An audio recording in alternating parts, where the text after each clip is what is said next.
what it is, man. Detroit versus everybody, man. Detroit, we rep the hardest, man. We gain the hardest. You know what it is, man. Detroit, CJ, holla at your boy when we get home. Don't forget to check out our sponsor, The Health Blaze, at thehealthblaze.com.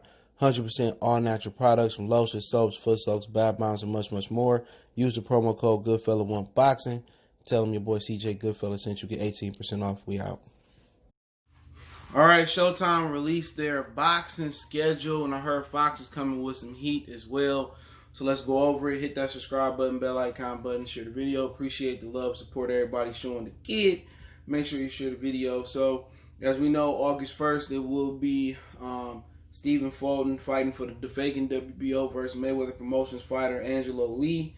Fulton is, 18-0, 8 KOs, I think that is. Leo is 19-0 with 9 KOs. And then August 15th, that's around 2 weeks later, you get David Benavidez taking on Romir Alexis Arguello, who's 26-1 and 22 knockouts. Benavidez is 20-0, 19 knockouts. A few weeks later, you're going to get Erickson Lubin taking on Terrell Goucher finally. Lubin is 22-1, 16 knockouts. Goucher is 21-1 with 10 knockouts. That will be September 19th. September 26th, it will be a double Charlo pay-per-view header, okay? The Charlos will once be on the same card again, which I don't think that's a good idea. Jamal will be taking on Derevchenko, and Jamel will be taking on Jason Rosario. Now, that's bang for your buck financially. So if their pay-per-view $60, $75, you get both Charlo twins and two really good fights. I don't think that's pretty much bad, but I don't think they're pay-per-view fighters nonetheless. But to package them up as a deal, so that's one pay-per-view you get, and that's September 26th, both Charlos taking on Rosario and Derevchenko.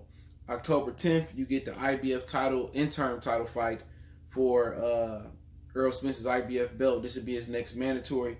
Sergey Lipiev, 16-1 and 12, taking on Qdoba from Top Rank, 15-0 and 8.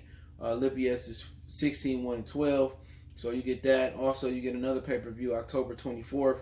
Gervonta Tank Davis, 23-0 and 22 KOs versus Leo Santa Cruz, 37-1 and 1 with 19 knockouts. Then November, that's October 24th pay-per-view. November 28th, the return of Christopher Colbert, 14-0, 5 knockouts, taking on Jaime, I don't know this dude's name, Jamie Habralodo. He's 16-1, 13 knockouts. And then December 12th, you got O'Bali taking on Nonito Donaire. O'Bali is 17-0, 12 knockouts. Nonito Donaire is 46 and 26 knockouts. So I thought Donaire had way more knockouts than that. So that sounds like that's going to be their schedule, maybe possibly to close out the year.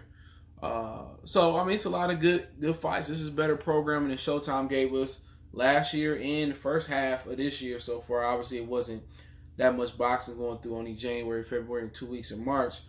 Yeah, it's a good lineup. I mean, I don't really see a bad fight here.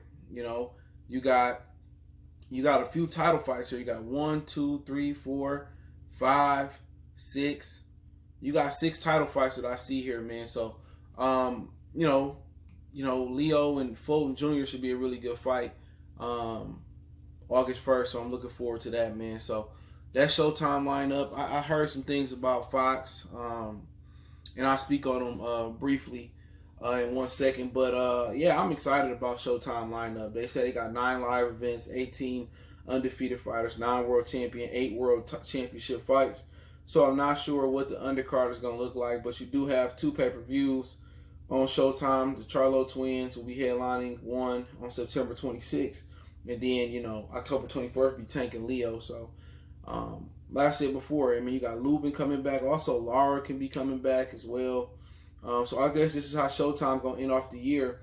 So when you see the gaps between, you know, Fulton Jr. and the Benavidez fight, you're probably going to get a Fox fight there. You see the gap between the Benavidez fight and the Lubin fight, you're probably going to get a Fox fight there. Or, you know, you're going to probably DAZN, a top-ranked fight.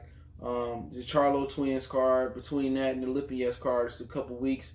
Probably going to have other fights between that. So, you know, Showtime, you know, coming with the heat. I mean, but they got a budget they was planning on spending regardless. So, you know, anything less than this was going to be, you know, pretty much their resignation from boxing.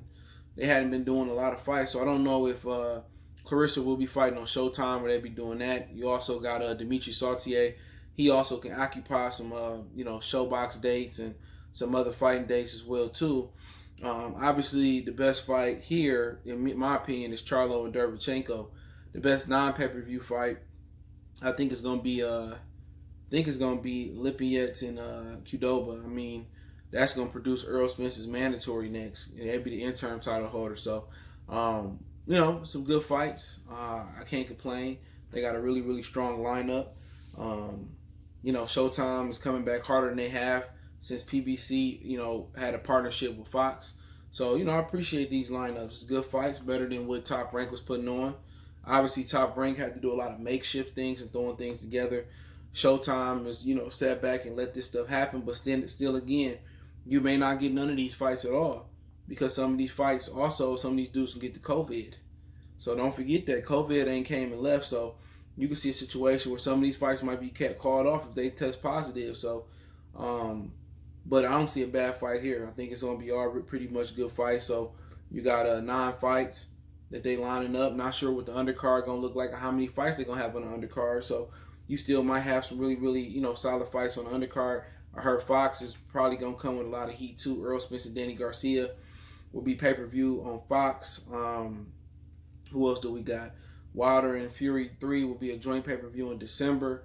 I'm hearing Broner can come back in December. I doubt that's going to be Fox. So Showtime still may have some fight dates under their notch, under their belt, because you're also going to have showbox dates and stuff of that nature. But all these fights are probably going to be in Connecticut at the Mohegan Sun. So the majority of these fights, you're going to get them at the Mohegan Sun. So, that is what it's going to be, man. But really good fights. You got interim title fights. You got world title fights. I mean, Lubin and Goucher should be a good one. You got 2 pay-per-view cards. So, September 26th, the Charlos versus Derevchenko and Rosario.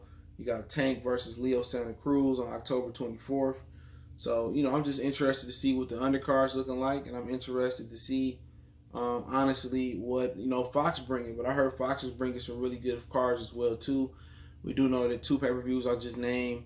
I'm hearing Lara got a fight date coming up. So I'm hearing a few things, going around the horn for Fox. So I heard Fox going to come really, really hard in the paint with some good fights. The PBC Fox is threatening to take away their contract as well, too. So let me know what you guys think about the lineup. I'm not going to hold you guys long. I might do a live talking about it later since we got some news. And maybe the Fox lineup will come out pretty soon, too. So, man, I do appreciate the love, support. Keep sharing the videos. Want to make a donation to the channel? Cash App, PayPal in the description. Best way to donate. Share the video. Check out our boxing news playlist. Let me know what you think about the lineup in the comment section. We gone.